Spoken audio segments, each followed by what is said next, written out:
Aí você não gasta sapato. Pode pegar, mãe.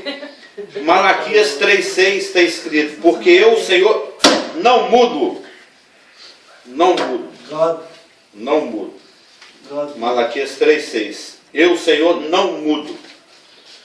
E isso tem um eco lá no Novo Testamento, em Tiago 1,17, onde diz: toda boa dádiva e todo dom perfeito, tudo que Deus dá e que é completo, né, dom perfeito, são lá do alto, descendo do Pai das luzes, em quem não pode existir variação ou sombra de mudança. Traduzindo, Deus nunca muda. Esse sombra de mudança é ótimo, né?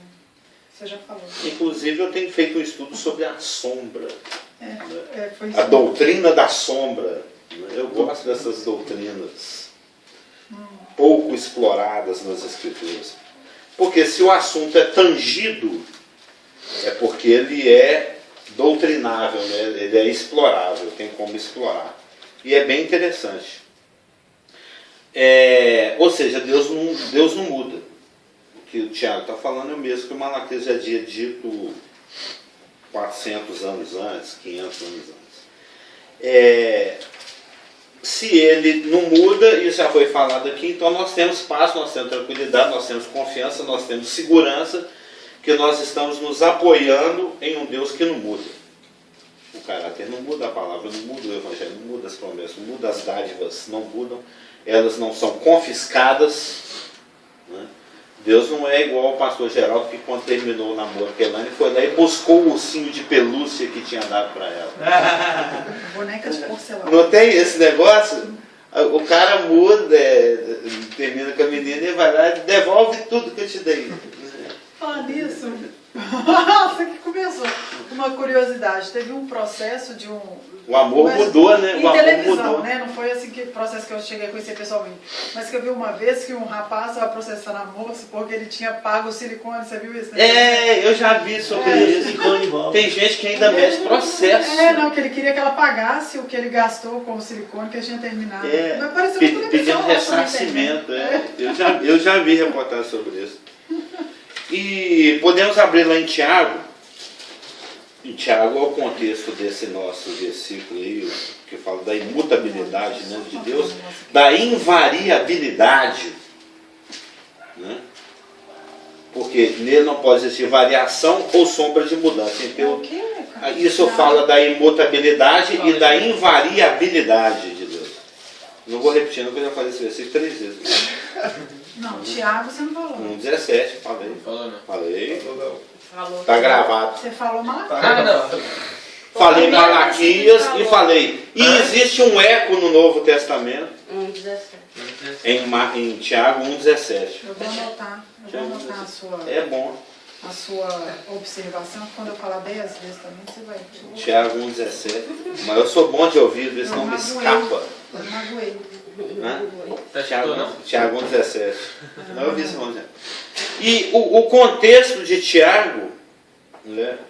A carta de Tiago é uma carta interessante, porque o Tiago ele era muito... Não era legalista no sentido negativo que a gente encontra nas Escrituras, porque o legalismo é algo que se opõe à graça, né? Mas nós temos uma vida cristã, a vida cristã ela tem que ser equilibrada, né? O Espírito Santo sempre tenta nos colocar aprumados. Isso eu estou aprendendo no corpo território sagrado. O objetivo de Deus é que nós levamos uma vida aprumada, né? No prumo, né? Tanto no sentido ereto, né? Que é o verdadeiro sentido da adoração, como no sentido espiritual, como no sentido físico e também como no sentido da doutrina, né? Da percepção do ensino de Deus. E existe, por um lado, a avacalhação, que eles chamam de... Eu usei a avacalhação que me faltou uma palavra aqui agora. A libertinagem. E existe, por outro lado, o legalismo. O homem, porque ele varia, ele oscila, ele muda, ou é muito avacalhado, ou é muito rigoroso. Os irmãos já devem ter percebido isso. Tem igreja que a coisa é mais de qualquer jeito. E tem igreja local onde a coisa é mais rigorosa. Tiago foi praticamente o primeiro livro do Novo Testamento a ser escrito. É um dos primeiríssimos. Lá para o ano 40, 45, ele já estava sendo escrito esse livro. E o Tiago, ele era uma pessoa ele era um judeu, né?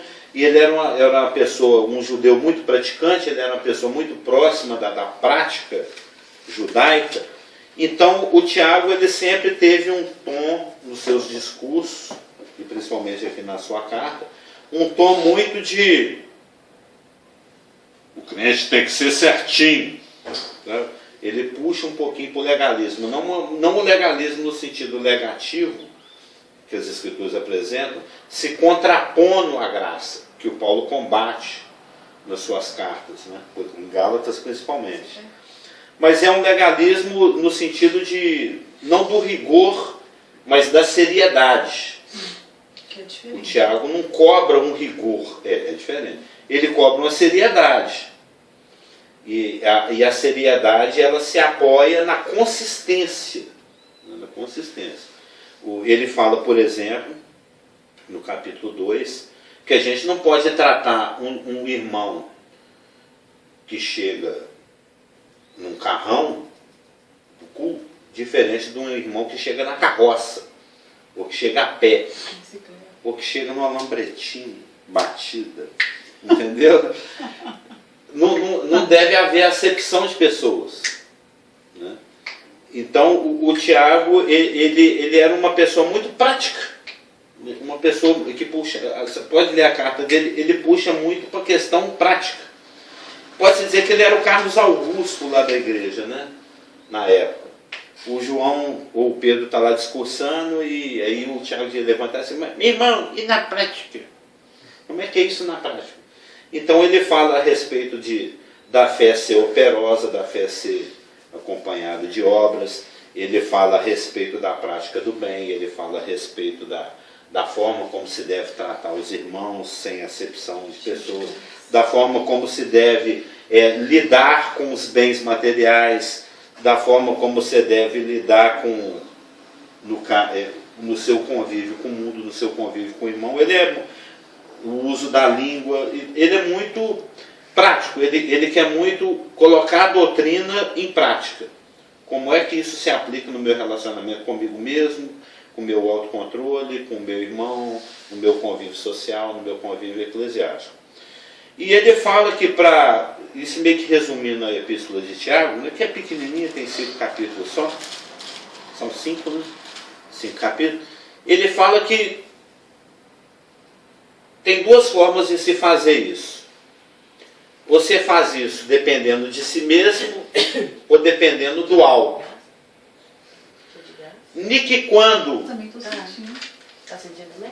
Eu falei com o Júlio e falei, não estava. Deixa eu... É o gás até hoje? Não, mas eu não estou nem fazendo nada. Não, desde quinta-feira está vazando gás aqui, não sei como é que você conhece, que não explodiu ainda. Quinta-feira nós já falou que estava vazando gás.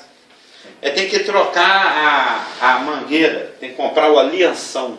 Mas não é aqui não, o problema acho que é Pode ser na rua, né? Explodiu um prédio lá no Rio, hein?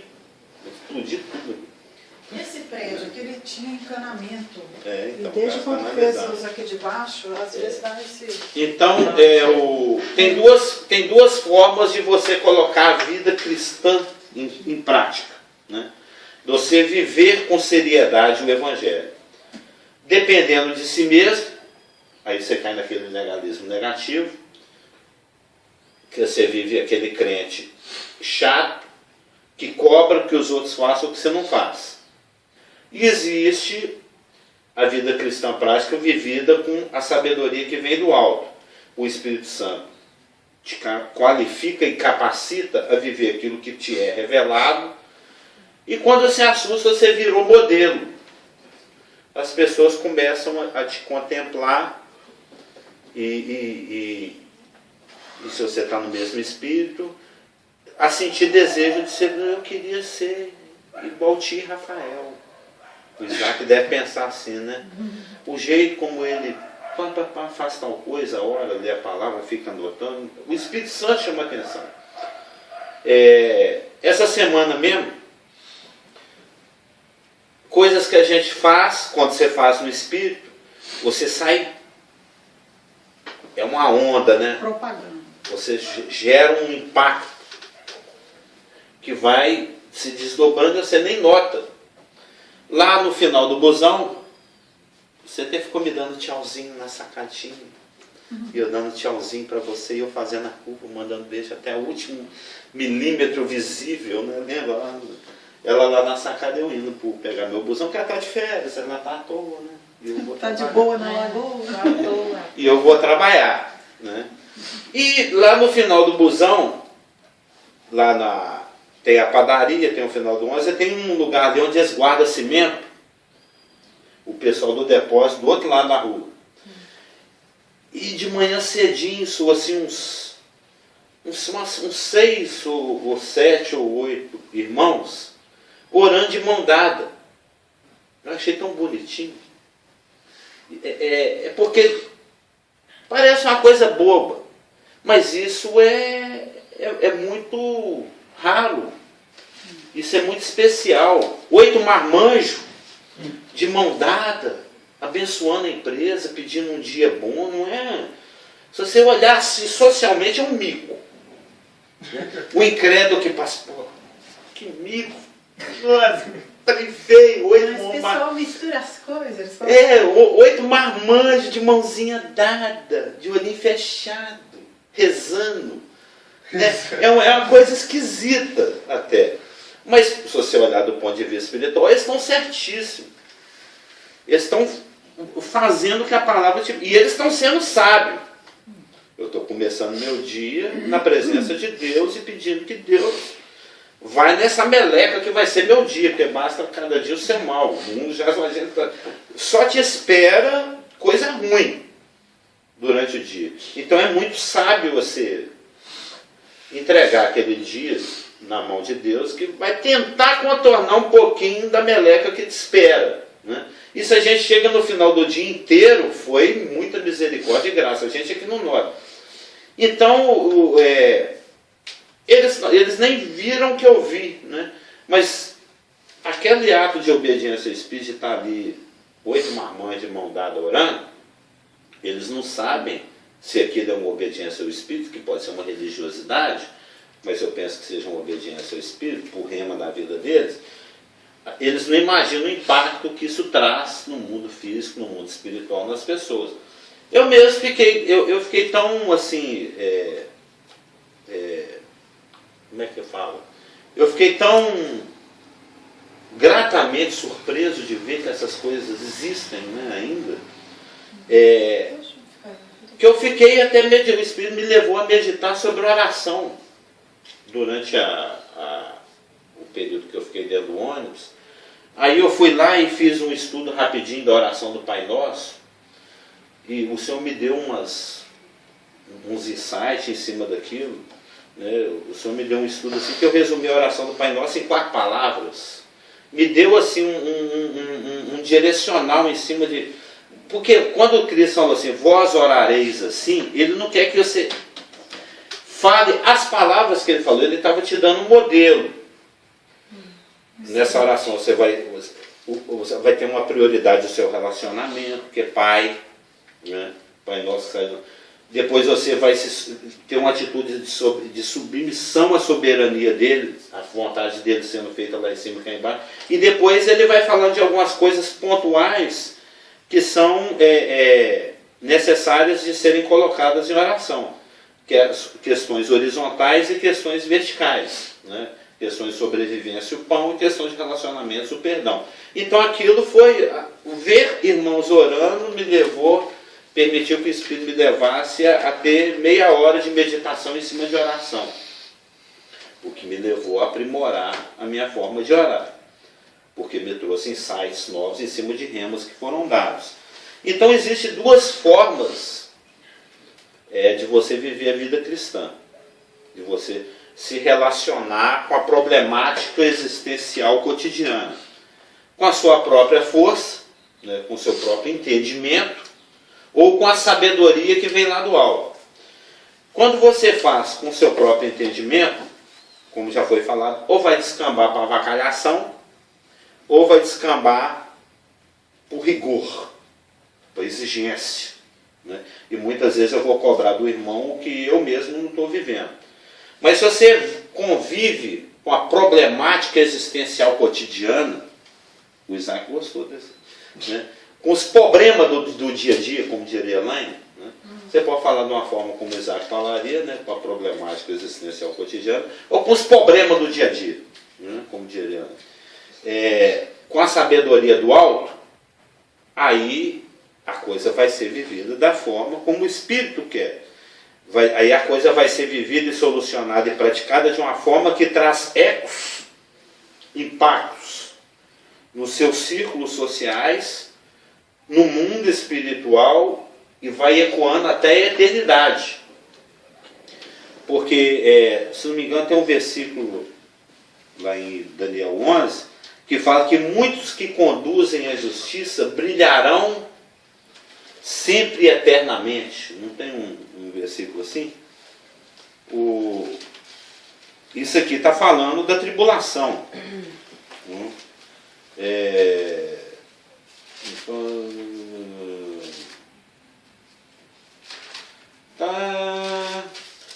Tinha quase certeza que está aqui em Daniel 11 ou 12, porque está falando da tribulação e a maioria de Israel, do povo de Israel, vai estar seguindo o anticristo. Eles são chamados no texto aqui de violadores da aliança. E fala que a maioria vai seguir a onda, vai seguir a moda tribulacional. Né? Deixa o inferno me levar, inferno leva eu. Né? Vai estar todo mundo na do capeta. Mas tem muitos, alguns, não sei se muitos ou poucos, mas alguns, que o povo que conhece o seu Deus vai se tornar forte e ativo. Esse versículo é conhecido. Daniel 12, 3. Ele fala que muitos que brilharão eternamente. Tá, 12, 3. É por isso que é bom ter uma concordância ali. Mas é todo um contexto. Você vê desde lá do 11, no Daniel 11, 32, fala: os violadores da aliança vão seguir a onda. Mas o povo que conhece o seu Deus se tornará forte e ativo. E os sábios entre o povo ensinarão a muitos.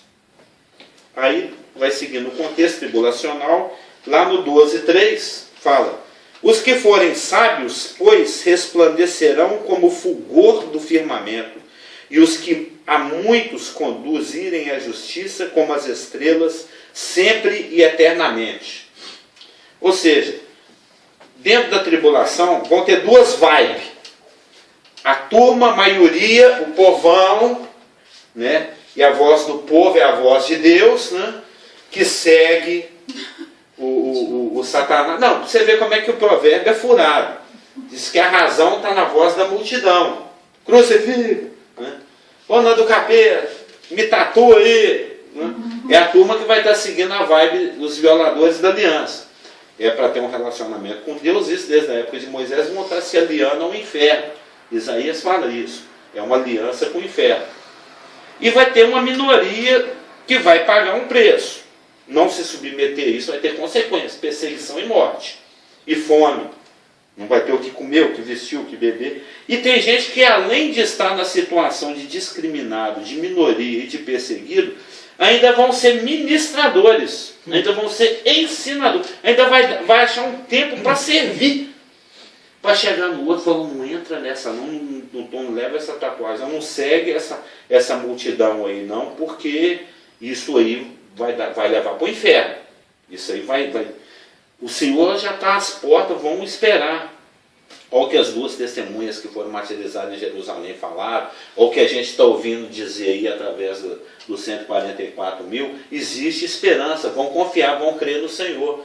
Vão crer que Ele vai mudar essa situação, que vai estar totalmente desfavorável. Vai ter gente que ainda vai evangelizar, que vai ministrar. Então é algo que está sendo feito ali no tempo, na cidade dele. Algo despercebido aos olhos do mundo. Algo que você está fazendo em obediência ao Espírito. O Espírito fala, não fala para essa pessoa que está sentada, trazendo para uma aplicação para essa dispensação, algo que o Espírito te fala para fazer. Né?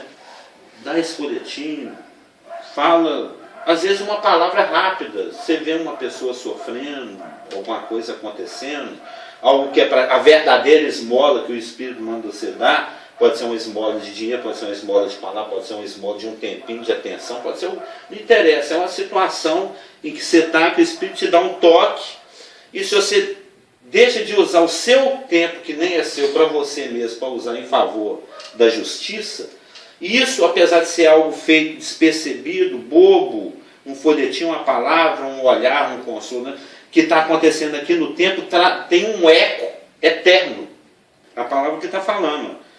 Só porque você está aconselhando o outro a seguir a justiça, você vai brigar com uma estrela para sempre e eternamente. Então isso traz algo que é feito na sabedoria do alto, que o Tiago aconselha a gente a pedir, traz impactos, ondas de impacto, aqui, agora, no mundo espiritual, e lá, no Bimar, eternamente, daqui a 1 bilhão de anos, 1 trilhão de anos.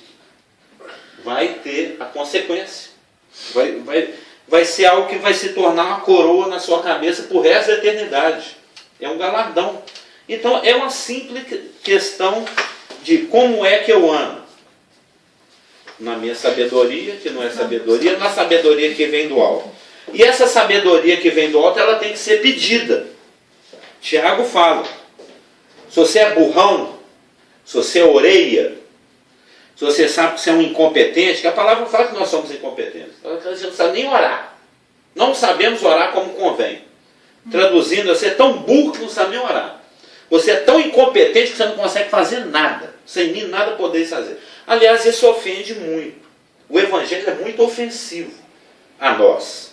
Né?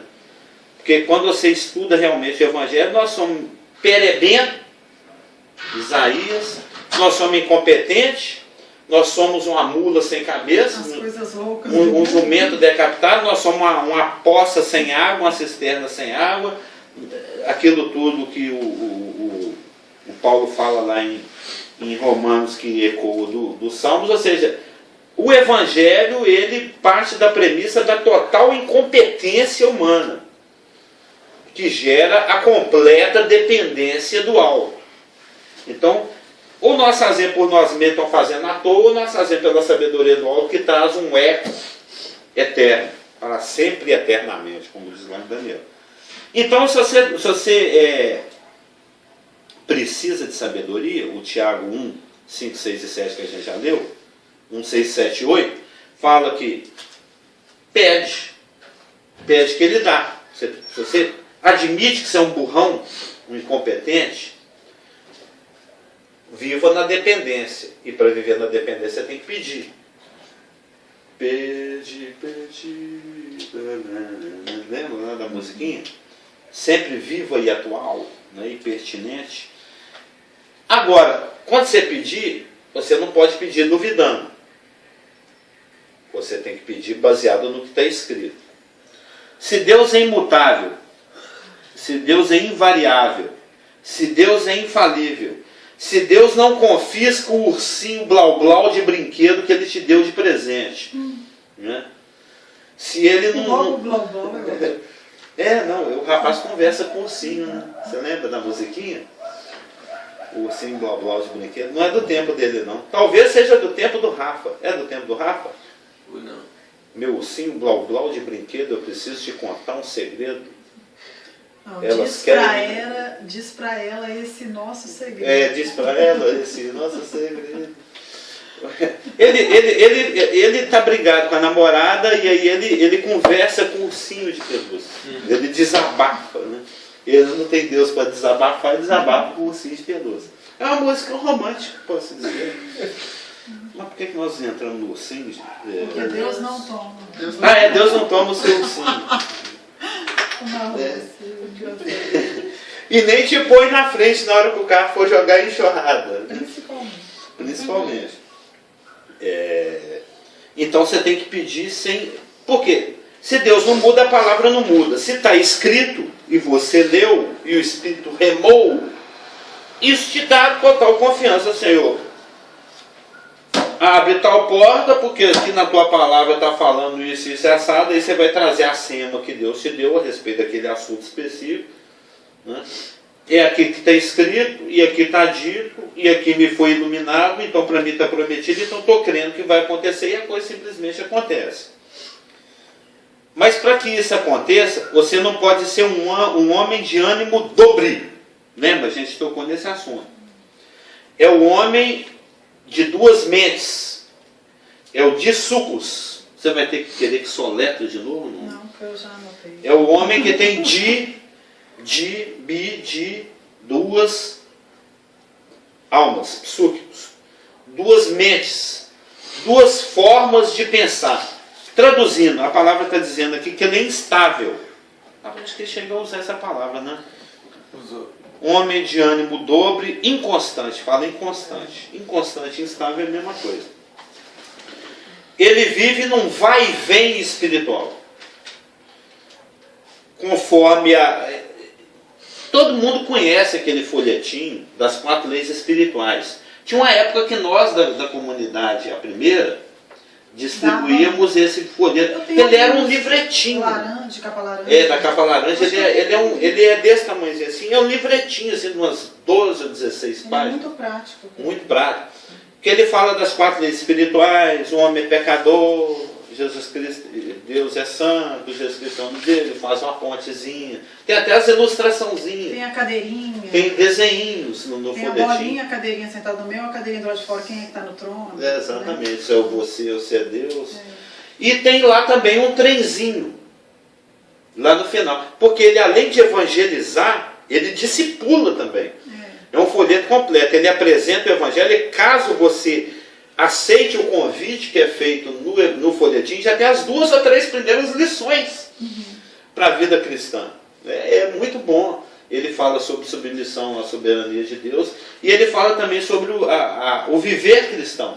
Eu ainda tenho dele. E lá no finalzinho do livretinho eu lembro que tem um trenzinho desenhado com o vagãozinho da fé, o vagãozinho do intelecto e o vagãozinho da emoção. Você já deve ter ouvido falar dessa ilustração. Você lembra? Que tem esse trenzinho no final? Tem 3 formas de você tomar suas... Tem 3 formas de você tomar suas decisões ou viver sua vida cristã. Pela fé, pelo intelecto e pela emoção. Né? Pela fé, evidentemente, é a forma mais otimizada. Pelo intelecto, que é tão fracassada quanto a emoção, qualquer um que não seja pela fé é uma forma fracassada de viver cristão. Mas tem aqueles que resolvem a coisa na base do raciocínio do intelecto, pela lógica, né? E muitas vezes a coisa não tem tanta lógica assim. Tem muitas coisas na Bíblia que não tem lógica nenhuma. A fé não tem muita lógica, né? Você ir na direção do mar não tem lógica nenhuma. A fé crê que ele vai abrir, mas a lógica você vai afogar, né? Você ficar rodeando igual um pateta um muro gigantesco acreditando que ele vai cair só porque você tocou trombeta, não tem lógica nenhuma. O máximo que a lógica vai te falar se você ficar panguando, o cara vai jogar uma pedra lá de cima da sua cabeça.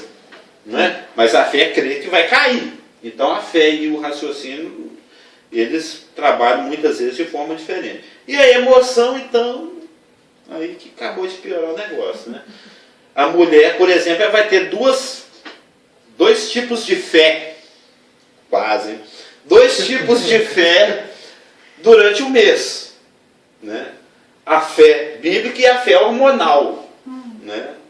Porque elas passam por aquele período que afeta as emoções. Que afeta as emoções, só eu que não posso,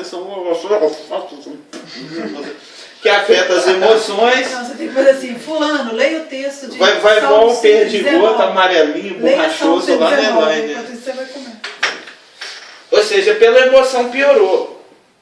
As emoções acompanham o raciocínio que acompanha a fé. Né? O Espírito, pela fé, me faz entender e depois adequa as minhas emoções. Mas o homem dobre, o homem de 2 mentes, ele vive nesse vai e vem. Hoje eu estou muito alegre, eu oro, eu sirvo e eu canto. Amanhã eu estou triste, deprimido. Eu não oro, eu não sirvo, eu não canto. Ele é o homem de dois pensamentos. Hoje eu creio, amanhã nem tanto assim eu creio, e depois da manhã eu até duvido.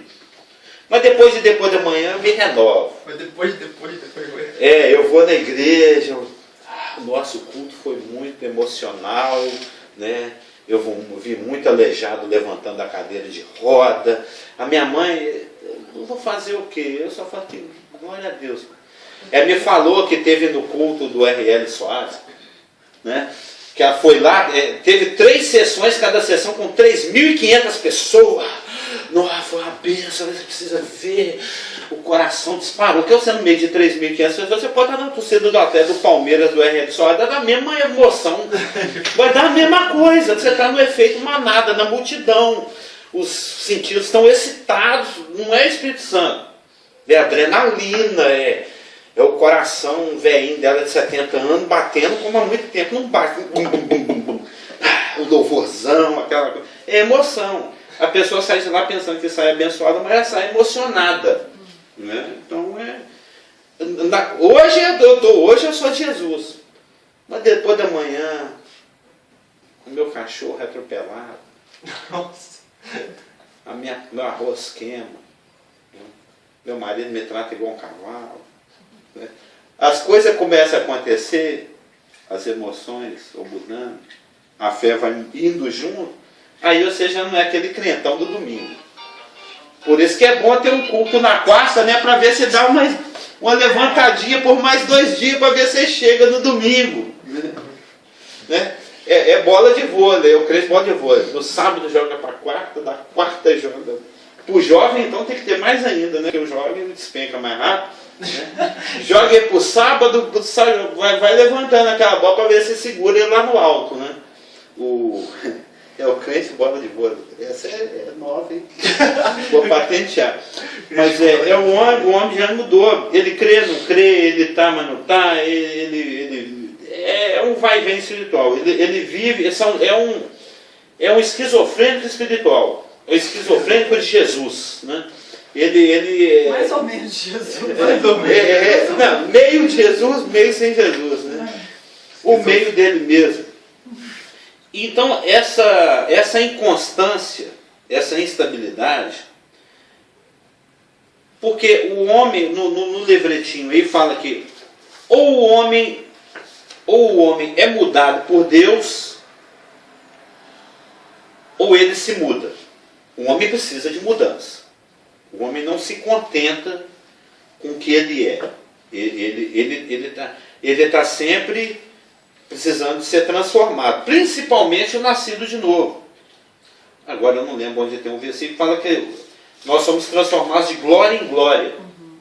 Como pelo Espírito. Né? Pelo Senhor, como pelo Espírito. Não é assim que eu lembrando. Minha concordância. Nós somos transformados como que pelo Espírito de glória em glória. Então, se o homem precisa de mudanças, né, o homem ele é inquieto, o homem natural, o nascido de novo mais ainda. Porque o nascido de novo é nascido para mudar. Ele é um mutante total. O crente de hoje, eu já falei isso aqui, o crente de hoje não é o crente de ontem e o crente de amanhã não é o crente de hoje. Não no sentido negativo da inconstância, mas no sentido do aprimoramento espiritual, da melhoria que o Espírito faz. Essa foi a resposta que foi dada para uma pergunta muito estranha do Marcelo a respeito da bala. Né? Não é? Aquilo que o Senhor vai me ensinar. Parece com o seu negócio. Aquilo que o Senhor vai. Só que o céu é branquinho. O que o Espírito vai me ensinar hoje vai me fazer que eu seja um crente diferente amanhã do que eu sou hoje. Porque hoje eu não tenho a maturidade, né, o nível espiritual que eu tinha há 30 anos atrás. Se eu ainda sou tão infantil assim, caramba, não cresceu nada em 30 anos. Né? Até o Joel, por exemplo, que tem uma vida cristã assim, pequena em relação à minha, eu sou Matusalém, né? Ele não é o mesmo ser espiritual que ele era há 10 anos atrás, né? Não. Apesar que na época ele já usava terninho. Lembra? Eu já vi as fotos. Do casamento que eles Como é fizeram. que é o texto? Não, é porque o que você falou... Achei que você tinha achado Não, eu o texto. procurei aqui, mas não achei não. Eu tenho uma chave bíblica aqui, mas é muito reduzida. Mas todo mundo já leu esse texto que a gente Rafa é mudado de glória em glória como pelo Espírito do Senhor. Mas, o Carlos, o ponto ali que você falou, o negócio que me chamou a atenção é do... Não é possível que nada aconteceu nesse tempo, né? Não é possível. Então se você estava em coma.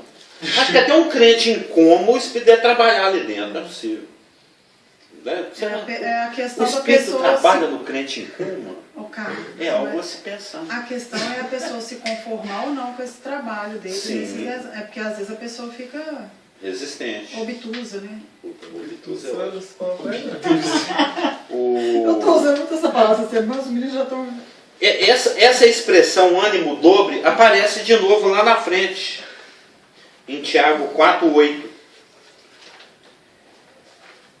Quer ver? Vamos ler porque aqui nós temos a etiologia. Né? No Tiago 4, a etiologia é o motivo, viu, Isaac? A causa. É que é uma palavra lá na área da Lulu, né? Uma palavra farmacêutica, a etiologia da doença, a causa da doença. Por que esse rapaz é assim? Por que ele pede duvidando?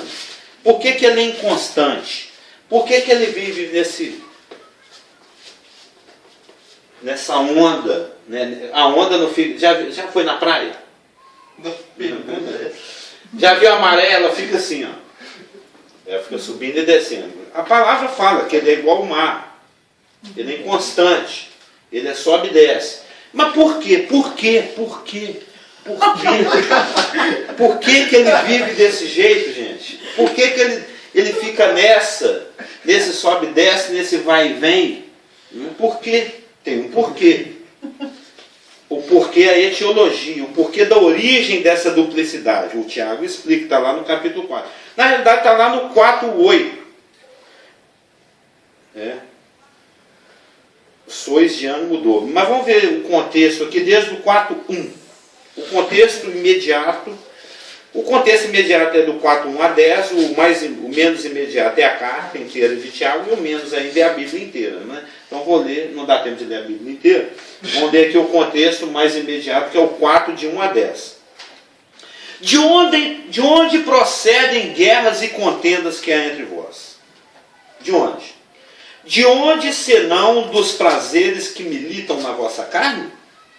Cobiçais e nada tendes. Nossa, matais. Matais e invejais e nada podeis obter. Viveis a lutar e a fazer guerras. Tá duro esse discurso para um crente, né? Matar, fazer guerra. Nada tendes porque não pedis. Pedis e não recebeis porque pedis mal. Está vendo que o contexto é o mesmo lá do 1 de 5 a 8? O pedir e a duplicidade. Pedis e não recebeis porque pedis mal, para esbanjar, dizem vossos prazeres. Eu gosto dessa palavra, esbanjar. Né? Adúlteros, infiéis, não compreendeis que a amizade do mundo é inimiga de Deus? Aquele, pois, que quiser ser amigo do mundo, constitui-se inimigo de Deus. Vai guardando esses elementos. Esse aqui é o mais pesado para mim, assim, nesse contexto, por causa do... Desculpa cortar. Por causa da facilidade com que as pessoas falam que não, todo mundo faz, todo mundo vive assim, é bobagem. Aí é onde está o tropeço, né? Tropeçaram na pedra do tropeço. Ou supondes que em vão afirma a Escritura, é com ciúme que por vós anseia o Espírito que ele fez habitar em nós? Antes, ele dá maior graça pelo que diz, Deus resiste ao soberbo, mas dá graça aos humildes. Sujeitai-vos, portanto, a Deus, mas resisti ao diabo, e ele fugirá de vós.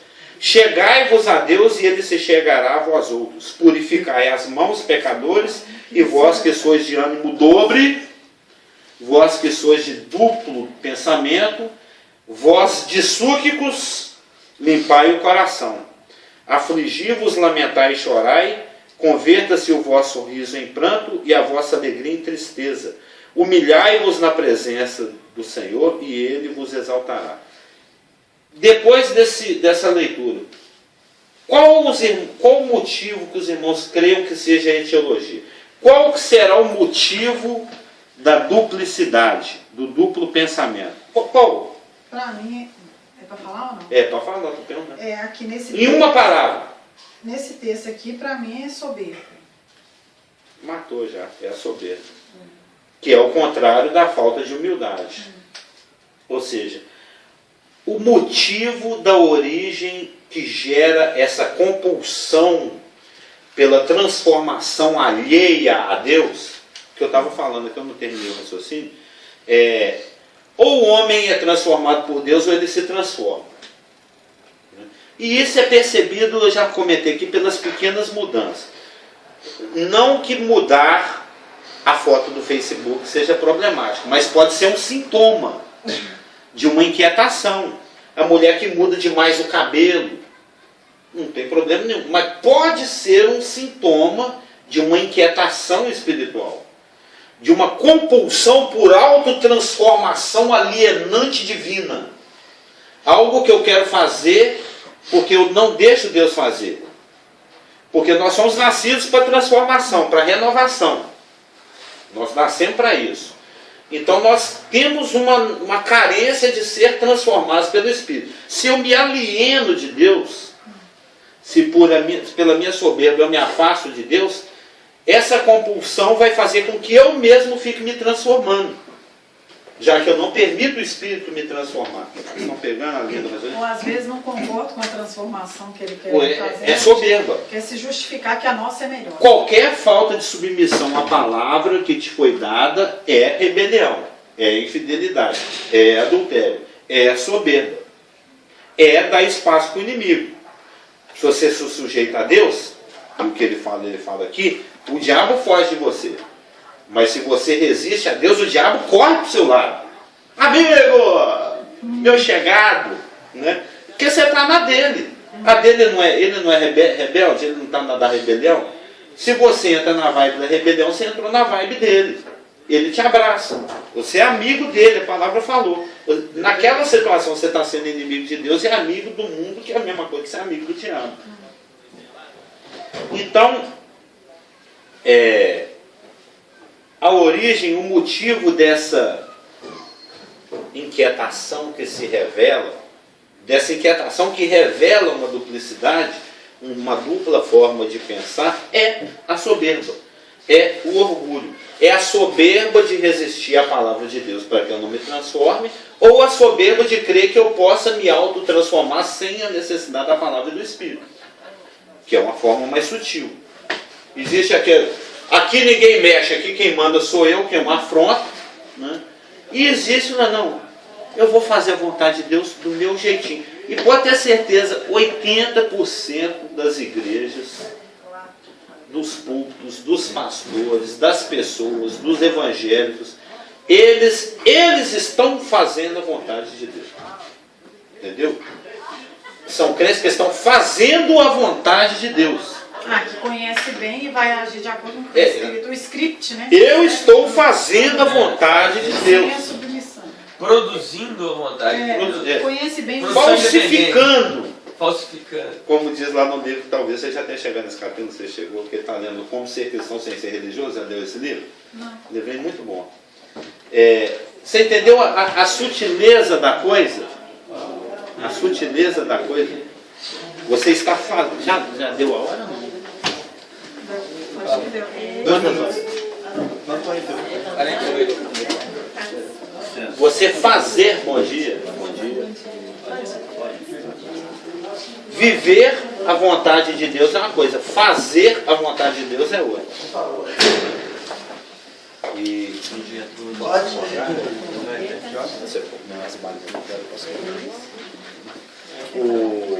bom dia. Ele parece com aquele irmão, o Aguinaldo.